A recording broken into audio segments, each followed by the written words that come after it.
Flight attendant throws black woman's bag in the trash. One call later, the entire crew is fired. The sound of the designer bag hitting the bottom of the trash bin echoed louder than it should have on a plane. Passengers in first class went silent, their heads turning in disbelief. Standing frozen just outside seat 2A, Simone Everett stared at the trash can as if it had just swallowed something sacred. It had. Her grandmother's leather tote, hand-stitched, honey brown, and worn in the most dignified way, now sat among coffee stirrers, crumpled napkins, and airline food wrappers, tossed aside like junk. "Ma'am," said the flight attendant, her voice sharp, entitled, "your bag didn't meet FAA regulation. I made the call." Her name tag read Chloe, mid-30s, platinum blonde, every word laced with the kind of politeness that cut deeper than open hostility. Simone blinked slowly, the anger simmering beneath her calm exterior. She took a breath through her nose and exhaled carefully. Every muscle in her body begged her to speak up, but instead she reached into her blazer pocket, pulled out her phone, and tapped once. Just once. "Is that really necessary?" asked a man across the aisle in seat 2B. His voice carried the same condescension as Chloe's. "It's just a bag." "No," Simone said quietly, not even looking at him. "It's not." The tension in the cabin tightened. People didn't know what to do. Was this just a small incident, a misunderstanding, or something worse? Simone returned to her seat without another word, as if nothing had happened. But something had, and something was coming. 4 hours earlier, Simone Everett had arrived at JFK's Terminal 4 with the poise of a woman who had done this 1,000 times before. Because she had. From the tailored navy blazer to the polished Oxford heels, Simone moved like someone who didn't need to prove anything to anyone. But still, she felt the stare. The kind people pretended not to give but gave anyway. TSA agents scanning her twice, gate agents double-checking her ticket. As if black skin in first class was an error the system hadn't yet corrected. "Good morning, ma'am. Are you sure this is your ticket?" the young gate attendant asked, brows furrowed. Simone smiled politely. "Unless there's another Simone Everett headed to LAX in seat 2A, yes, I'm sure." The attendant's smile was stiff as he handed her the boarding pass, already regretting the question. Inside the jet bridge, she passed by another flight attendant, tall, wiry, early 30s, male. Name tag, Matt. He looked her up and down before forcing a grin. "Welcome aboard." "Thank you." She settled into 2A. The cabin smelled faintly of citrus and bleach. A businessman across the aisle gave her a once-over. An older white woman, already sipping sparkling wine, barely concealed her disapproval. That was when Chloe approached. "I'll store your bag up front," she said, reaching without asking. Simone instinctively pulled back. "It has medication," Simone said evenly. "I prefer to keep it with me." Chloe's lips thinned.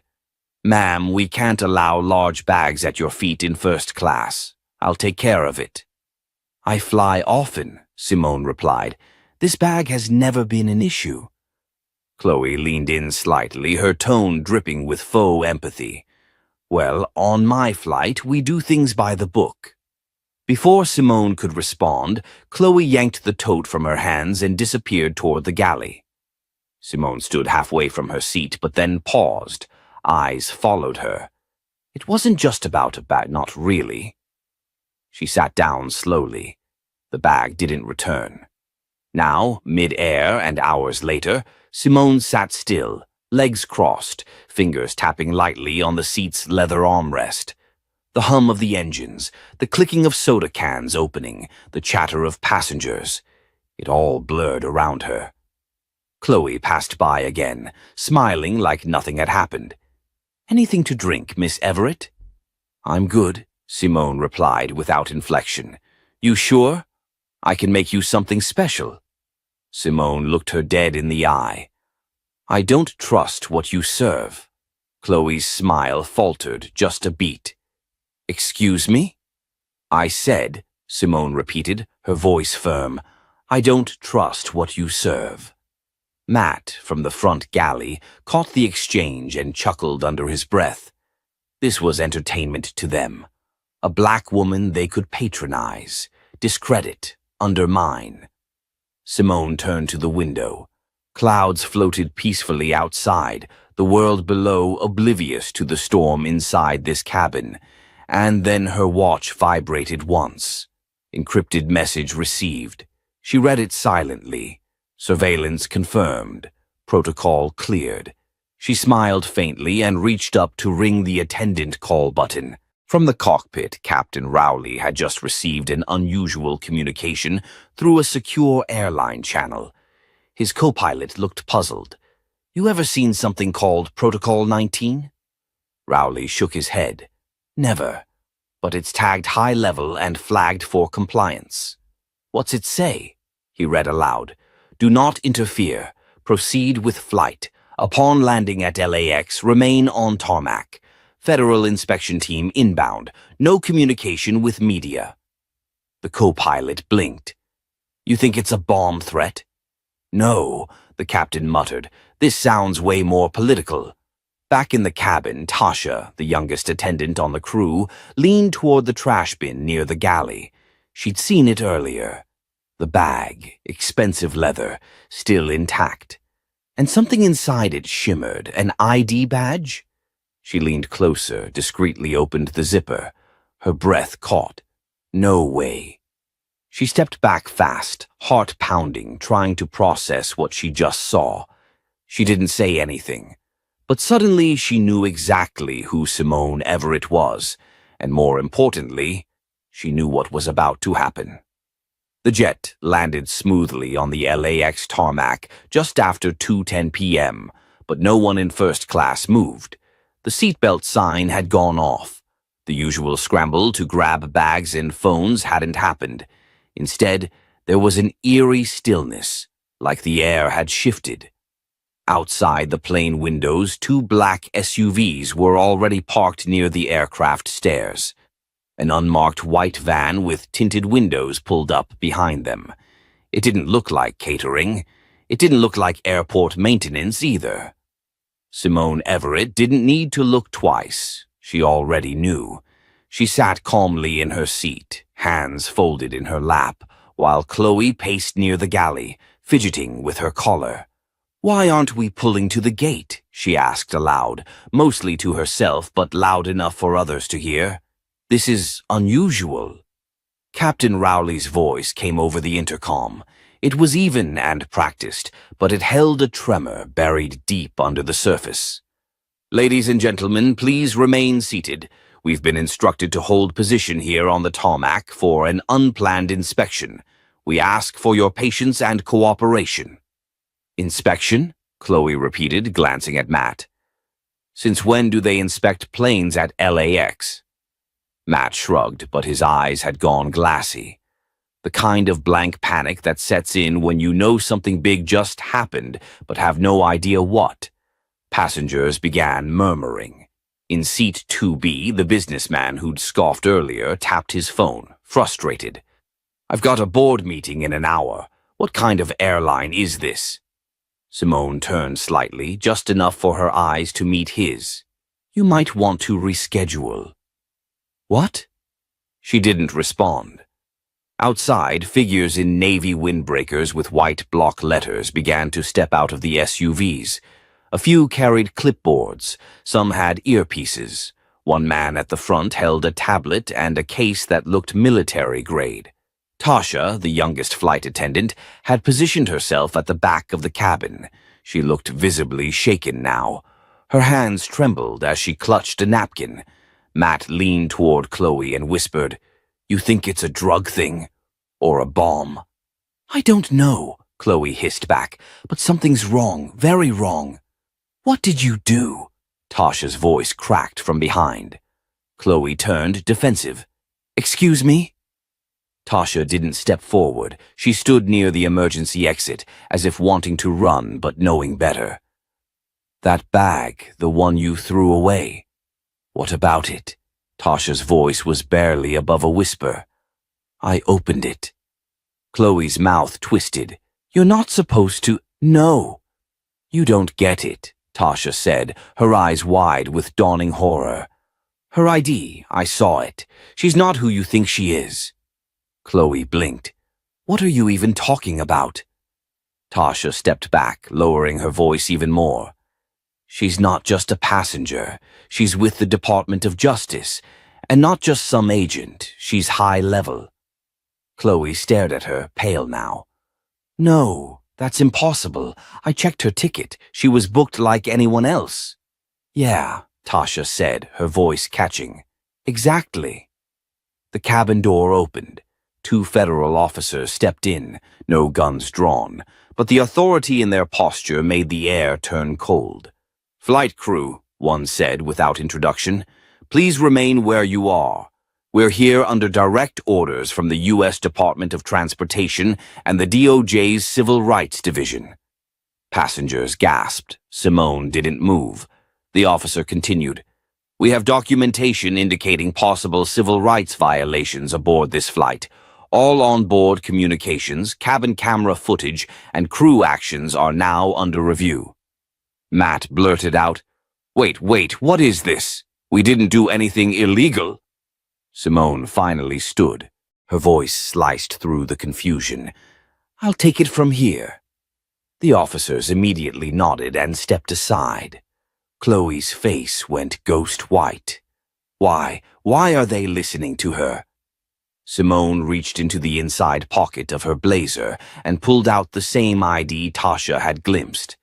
The gold-trimmed badge gleamed in the sunlight, streaking through the window. Simone Everett, Senior Federal Investigator, U.S. Department of Justice, Civil Aviation Oversight Division. Gasps exploded around the cabin. You work for the DOJ? Matt stammered. Chloe's voice cracked. This is a setup. She didn't say anything. She pretended to be a normal passenger. Simone turned slowly toward her. I gave you every chance. I didn't hide who I was. I just didn't announce it. You made assumptions. You made choices. Now comes accountability. But it was just a bag, Chloe whispered. No, Simone said quietly. It was how you treated me. Like I didn't belong. Like I wasn't worth listening to. Like my presence offended your sense of order. One of the federal agents stepped forward, handing Chloe a sealed envelope. This is your immediate suspension notice. As of now, you are under formal investigation for racial misconduct and passenger mistreatment. Matt's jaw dropped as another envelope was handed to him. This has to be a joke, he muttered. Simone turned to Tasha. Thank you for your honesty. Tasha nodded, eyes glassy. Passengers stared in stunned silence. Some pulled out phones, though the agents discouraged filming. Simone turned back to Chloe, who looked like she'd just stepped into her own nightmare. You think power only looks one way, Simone said. You thought I was just another woman you could push around. But power can wear pearls and denim, just like it can wear badges. And sometimes it's quiet, until it speaks. Chloe opened her mouth but said nothing. There was nothing left to say. Outside, the media had begun to gather beyond the tarmac fences. Someone had leaked the inspection. Live vans rolled in. The airline's comms team would be in full damage control within the hour. But inside the aircraft, the real message had already landed. No one said a word as Simone walked calmly off the plane, badge tucked away, chin held high, and legacy restored. The flight had ended, but the real turbulence was just beginning. Simone Everett stood behind the tinted windows of an airport conference room as a dozen airline executives and federal observers shuffled into place. The low hum of voices, the shuffle of polished shoes on laminate floor, the occasional rustle of paper. None of it fazed her. Her calm was a practiced one. Years of field work, cross-examinations, and high-stakes investigations had taught her to read a room before she spoke. But this wasn't just another policy meeting. This wasn't a debrief. This was war. Across from her sat William Garrison, Vice President of In-Flight Operations for Monarch Skies. Next to him was a legal advisor, a crisis management officer, and two reps from HR, faces pale and jaws clenched. No one made eye contact for more than a second. "Before we begin," Simone said evenly, "I want to make something very clear. I am not here to destroy your airline. I am here to expose a systemic failure, one that you have enabled." Garrison cleared his throat, trying to maintain his composure. "Ms. Everett. Agent Everett," she corrected. He paused. "Agent Everett, we are, of course, deeply disturbed by the situation on Flight 227. But before we jump to conclusions, I believe we owe our crew members the benefit of context." Simone walked to the end of the room where a flat-screen monitor had been mounted on the wall. With a single click on her tablet, the screen flickered to life. It displayed a paused security video from the jet's internal cabin camera. Frame by frame, it showed Chloe throwing Simone's bag into the trash compartment, her face filled with disgust, lips curling as she muttered something inaudible. "Context?" Simone asked. "Let's add audio." She tapped again. Chloe's voice crackled over the speakers. "People like her always think they're entitled. Ma'am, this isn't spirit. Try coach next time." There was a sharp intake of breath from the HR rep. One of the observers winced. Simone let it hang in the air. "Still want to talk about context?" she asked. Garrison looked rattled. Of course this isn't acceptable, but we don't train for every personality conflict that might arise mid-flight." Simone turned. "That wasn't a conflict. That was an act of racial hostility, compounded by her authority as a crew member. It violated both DOT policies and federal discrimination statutes. Your training didn't fail. Your hiring standards did." One of the legal officers spoke up. "What is it exactly that you're asking us to do?" "Accountability," Simone said. "Not just for the crew, for the culture." The room went silent. Simone let it linger before speaking again. "And full cooperation with the DOJ's inquiry, including access to all internal crew evaluations, passenger complaint logs from the past 24 months, and hiring audits." "That could open us up to liability," Garrison said slowly. "You already are," she replied. Outside the room, a knock at the glass startled them all. A young assistant stepped in, holding a manila envelope.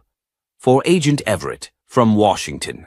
She opened it and scanned the contents quickly. Then she looked up, sharper now, voice like flint. "Well, looks like Chloe Avery had 3 prior passenger complaints filed for similar behavior. 2 were quietly settled. The 3rd never reached legal review because the passenger withdrew it after being offered a travel credit and a handwritten apology." Garrison's face flushed. "We didn't know that."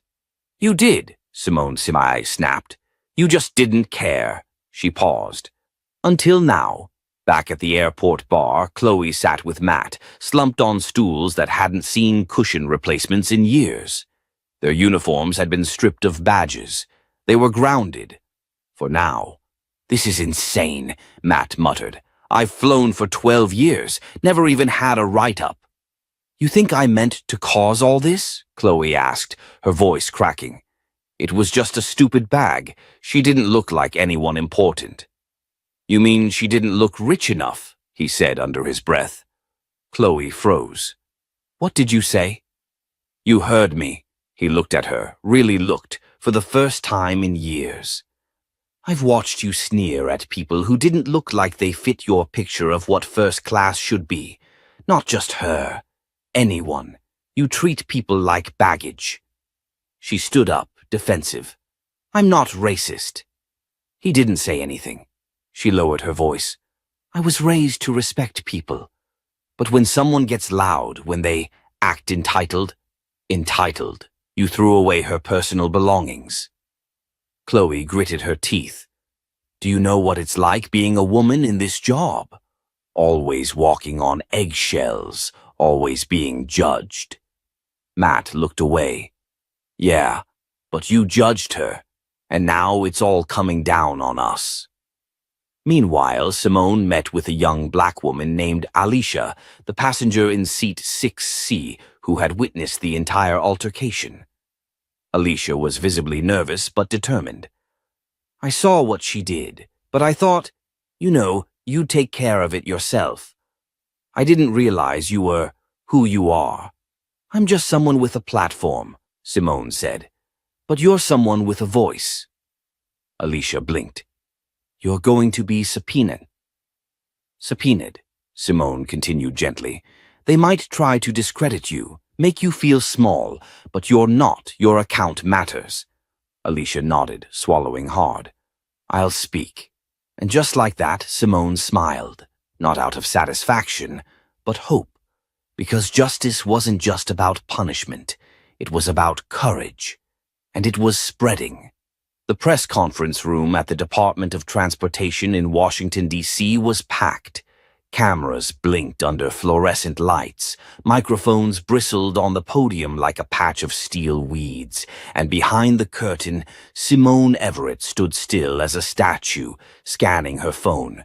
The headline had already hit every major news outlet. Flight attendant tosses black woman's bag. Entire crew suspended pending investigation. But what they didn't know, what was about to break, was who Simone really was. A tap on her shoulder made her glance back. It was Deputy Director Alan Strauss. You sure you want to do this publicly? He asked. She looked at him, her tone even. They started this in public. I'll finish it the same way. Meanwhile, at Monarch Sky's internal HR division in Dallas, Chloe Avery sat at the end of a long table flanked by her union rep. Her face was tight, arms crossed. Across from her sat a panel of company executives, none of whom looked particularly sympathetic. Ms. Avery, said Marlene Cho, Director of HR Compliance, we've now received written complaints from 3 other passengers, 2 of whom corroborated Agent Everett's account. Another has filed a civil suit. Chloe scoffed. I'm being made a scapegoat. This is all politics. You disposed of a passenger's personal belongings, Marlene said sharply, while calling her names. Your behavior is documented. She was provoking me, Marlene paused. You realize she was a high-ranking federal investigator, right? Chloe blinked. The room seemed to tilt. Wait, what? She wasn't just a passenger, Marlene replied. She's the head of an independent task force investigating racial bias in transportation sectors, including commercial aviation. Chloe paled. Nobody told me that. That's the point, Marlene said. You treated her like she didn't matter. Now the entire industry's watching. At that very moment, in a modest brick house in Newark, New Jersey, Simone's younger brother Elijah sat glued to the television. Their mother, Bernice, sat beside him on the couch, a folded church bulletin still in her lap. When Simone stepped out onto the stage, Elijah's jaw dropped. She's really doing it, he whispered. Bernice smiled softly. She always does. Simone approached the podium, adjusted the mic, and spoke with a quiet authority. My name is Simone Everett. I'm a former assistant U.S. attorney, current federal liaison to the Department of Transportation's Office of Civil Rights, and lead investigator for bias-based misconduct in airline operations. The room fell completely silent. She continued. What happened aboard Flight 227 was not an isolated incident. It is part of a broader pattern, one that has allowed implicit bias and discriminatory treatment to go unchecked in our skies for too long. Simone clicked her remote, and behind her a screen showed data, charts, complaint patterns, names of airlines. Since January of last year, over 140 complaints have been filed citing differential treatment based on race or ethnicity in first and business class cabins. Only 5 led to crew reassignment. None led to systemic reform. The reporters scribbled frantically. Questions formed on lips. And for every passenger with power or status, Simone said, there are 1,000 more who walk off planes humiliated, invisible, and unheard. She paused, her voice softening. I chose not to disclose my identity during the flight, not because I was hiding, but because I wanted to see firsthand what happens when you have no badge, no title, no shield. What happens when you're just another black woman trying to fly home? Cameras flashed.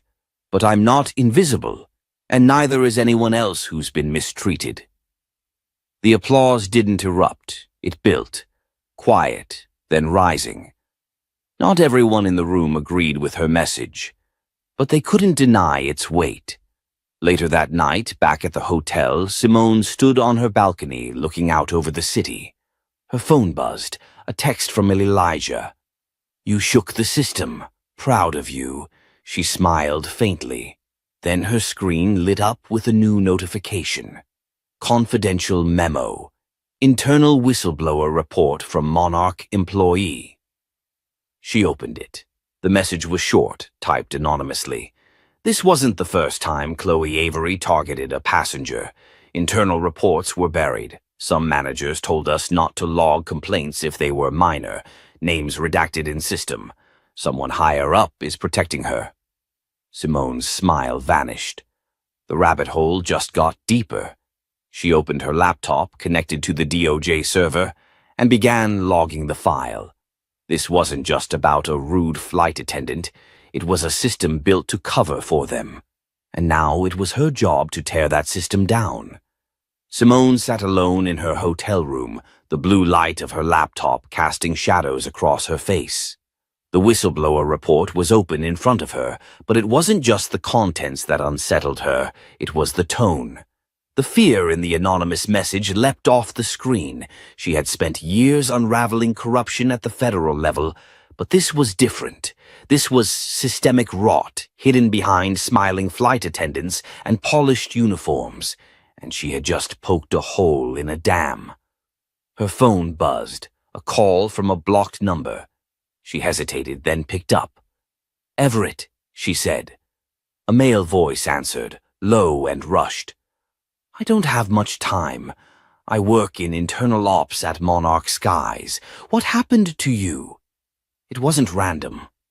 Simone sat upright. What do you mean? Chloe Avery didn't act on impulse. She's been protected. She's part of what we call the red file list. It's unofficial, but it exists. High-value passengers flagged based on internal bias criteria. Simone's breath caught. You're saying they've been profiling passengers? Worse. There's a list that gets circulated unofficially, coded comments from flight leads, supervisors. Some of us were told to stay alert when passengers like you boarded. Not for safety, for appearance. It's about optics, not risk. Simone was silent. The man continued. I have copies. I'll send them, but you didn't hear this from me. Click. The line went dead. She stared at the phone, anger bubbling. A profile list? On black passengers? Suddenly, it wasn't just about her bag. It was about every name on that list. At Monarch Skies headquarters, the fallout had begun. Chloe Avery was suspended without pay. Several other crew members were being questioned, but behind closed doors, the real damage control was underway. Back in New York, Simone walked through the halls of a modest legal aid office in Brooklyn. She had asked to meet someone important face to face. The receptionist nodded her in. Inside, an older woman stood up from behind a desk, cluttered with case files. Miss Everett, she said, extending a hand. I'm Vanessa Reynolds. I filed the complaint against Monarch last year, the one that disappeared. Simone sat across from her. I read your statement. They refused to seat you in first class despite your valid boarding pass, then claimed it was overbooked. Vanessa nodded. But then I saw 2 white passengers upgraded. I asked questions and the gate agent said I was being combative. Next thing I knew, I was escorted out. Simone's jaw tightened. And no one followed up, Vanessa added. They closed the case. Simone opened her bag and handed over a printed screenshot. Vanessa squinted at the text. It was a file code. 407 BK.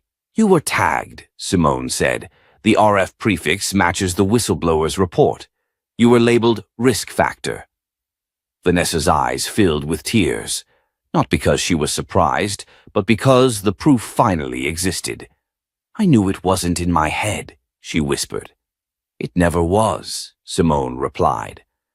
That night, Simone stood once again in front of the camera, this time for an exclusive interview on national TV. The interviewer leaned in. Ms. Everett, is it true you're investigating racial profiling within airline systems? Simone didn't flinch. Yes, and we now have internal evidence that suggests intentional targeting of passengers based on appearance, socioeconomic assumptions, and race. The interviewer raised an eyebrow. Do you believe this is isolated to Monarch skies? Simone paused. I think it's bigger than one airline.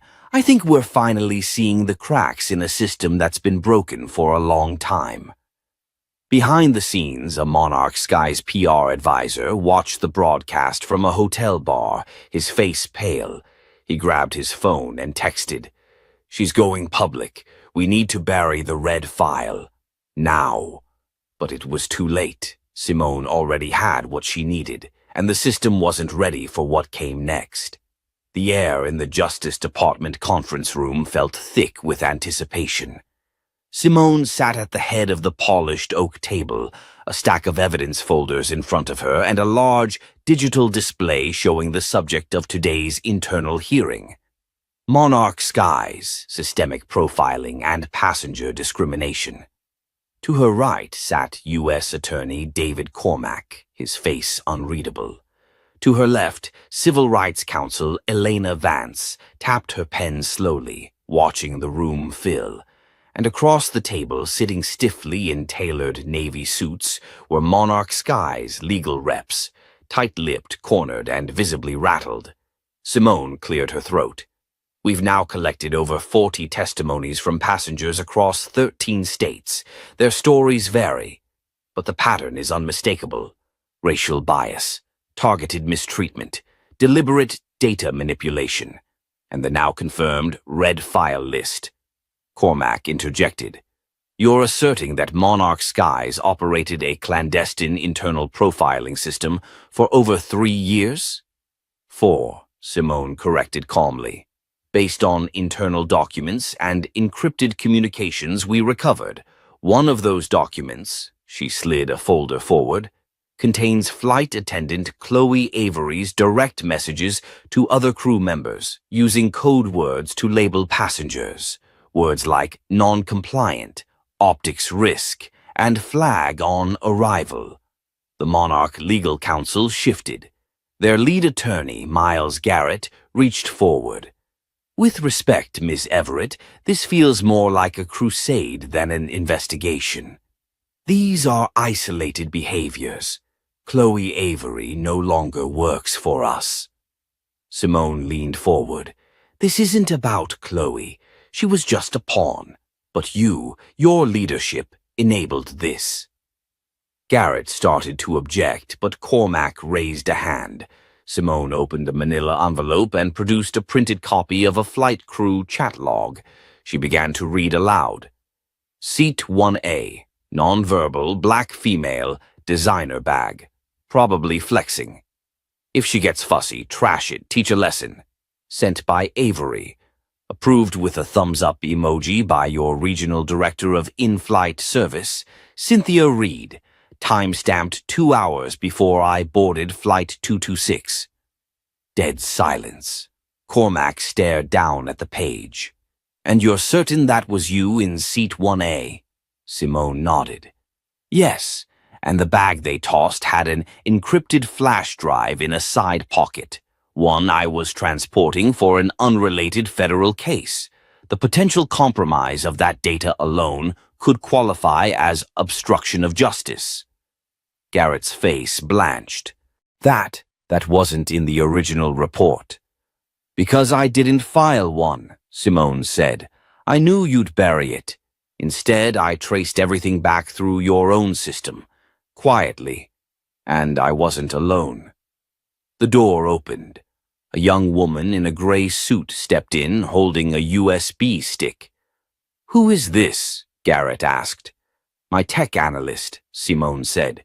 "She decrypted your Slack backups. What she found was illuminating." Simone inserted the drive into the projector.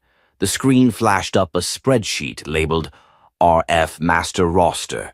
Names, descriptions, racial markers, behavioral tags.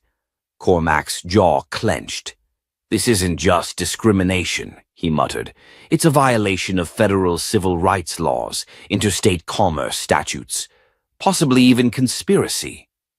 Garrett stood. "I need to make a call." Simone didn't look at him. She looked at the names on that screen, hundreds of them, people who had no idea they were being monitored, categorized, judged. Later that evening, in a dim office at Monarch Sky's HQ, CEO Randall Mercer poured 2 fingers of scotch and stared out at the city skyline. He'd gotten the call 2 hours ago. The Department of Justice was launching a formal civil rights investigation. Federal subpoenas would follow. The press had gotten wind of the hearing, and social media was already on fire. That red file list was trending nationwide. He was about to lose everything. His COO, Paige Langston, entered the room quietly. "It's over, isn't it?" she asked. "Not yet," he muttered, "but it will be. She was smart. She let us dig our own grave." "You mean Everett?" Randall turned slowly. "I mean the woman we underestimated, the one who kept her badge in her back pocket until it mattered." He sat down heavily. "Get PR ready. We're going to need to throw some people under the bus." "Who?" "Everyone."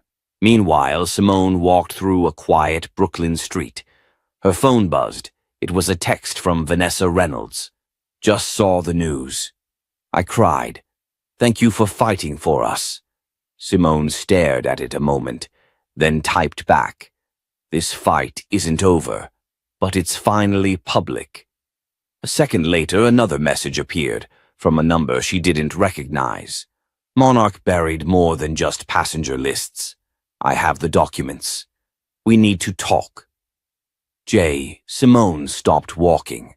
Her eyes narrowed, a new lead, a deeper layer, and perhaps the biggest twist yet. She started typing. Where and when? The reply came instantly. "Tonight, Midtown. Bring no one." Simone glanced over her shoulder. The system had cracked open, but the roots went deeper than anyone expected. And she wasn't backing down. The old subway tunnel beneath Midtown was colder than Simone expected. The fluorescent light flickered overhead as she descended the last steps, her heels clicking against concrete. No cell signal, no surveillance. Exactly as the message said. A figure stood in the shadows near the maintenance door. Male, mid-40s, in a black hoodie and jeans. He held a brown envelope in one hand and a trembling flashlight in the other.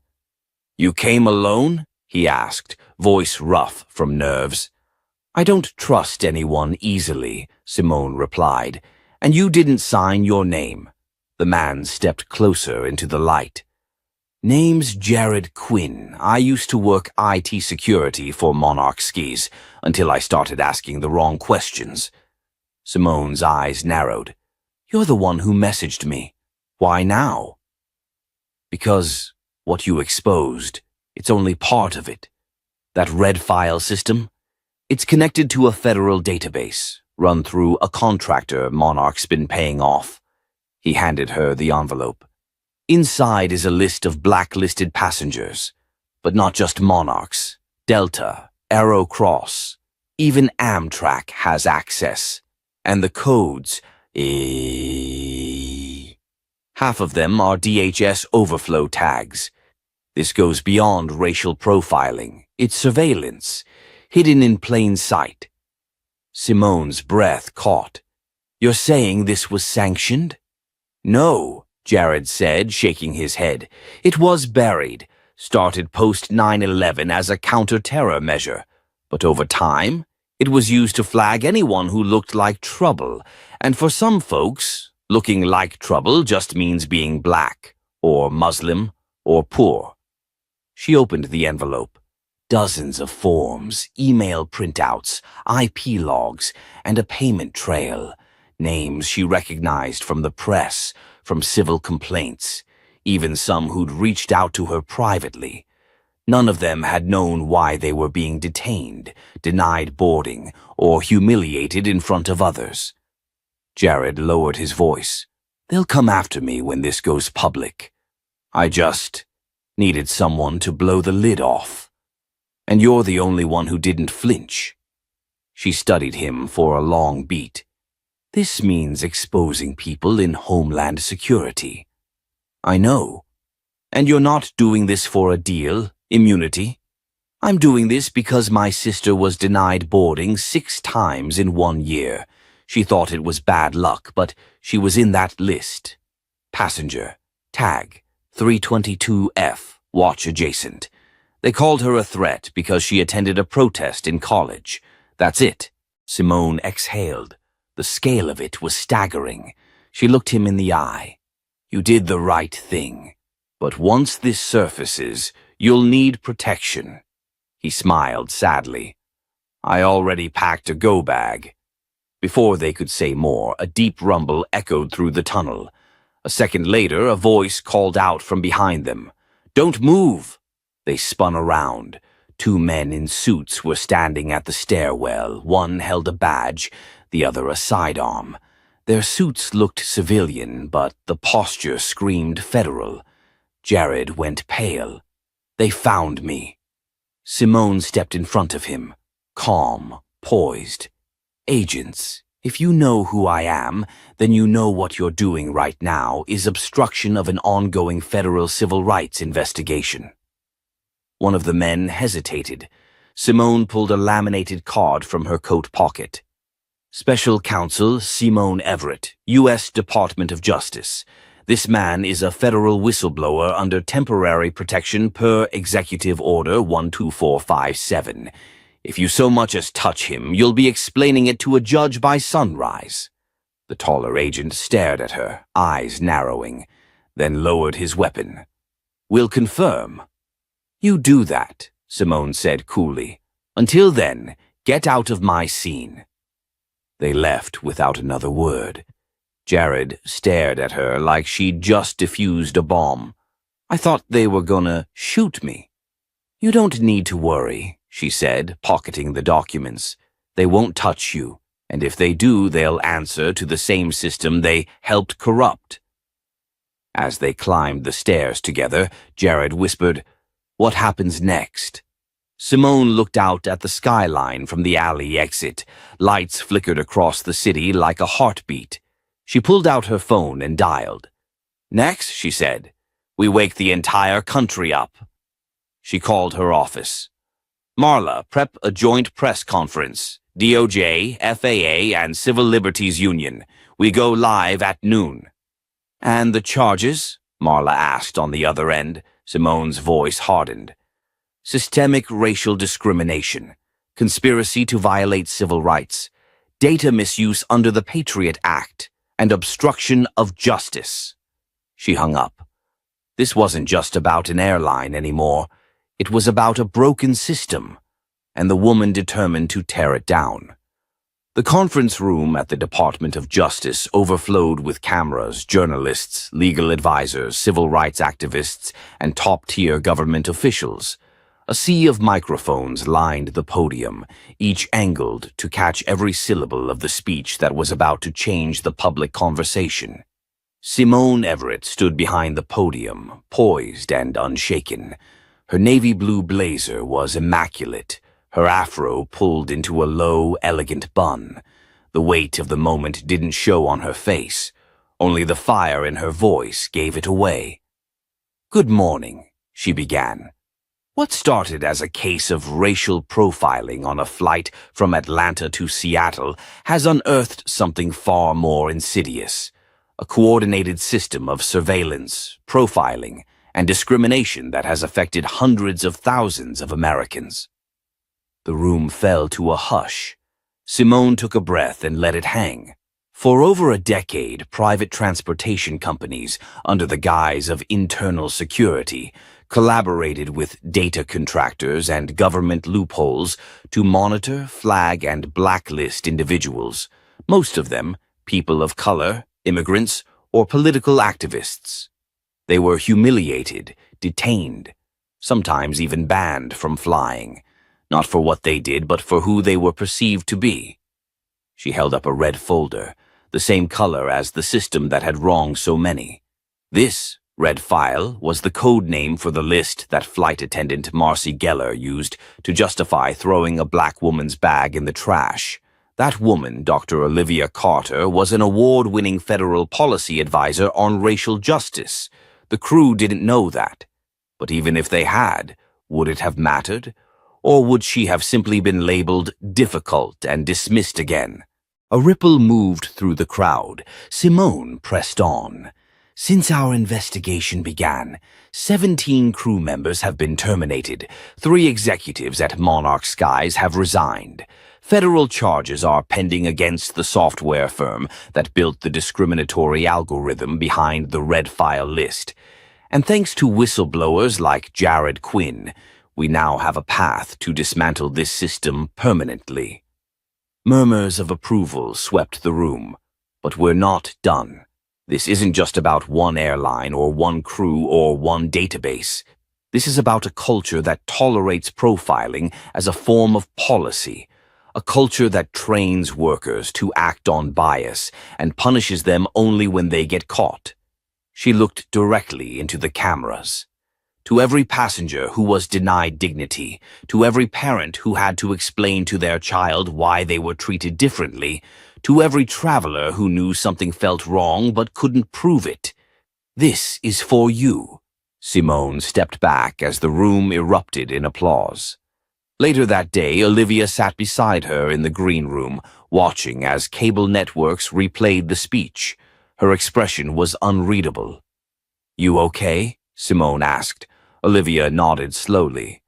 "Yeah, I never imagined one trash can moment would lead to this." "It wasn't just that moment," Simone said. "It was the silence that followed, the hundreds of others who swallowed it and moved on." "You didn't." Olivia's voice softened. "I was just tired. Tired of pretending not to see it. Tired of shrinking in spaces that weren't built for us." Simone smiled. "Now those spaces have to answer to us." Outside, a protest line had formed in front of Monarch Skies headquarters, peaceful but firm. Placards read, "I am not a code. Travel is a right, and justice must fly higher." A reporter caught sight of Olivia as she exited the building. "Dr. Carter, one question.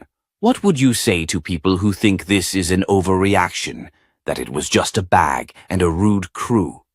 She paused. "I'd say you weren't the one watching your worth be tossed in a trash bin by someone paid to serve you." Silence, then scribbling.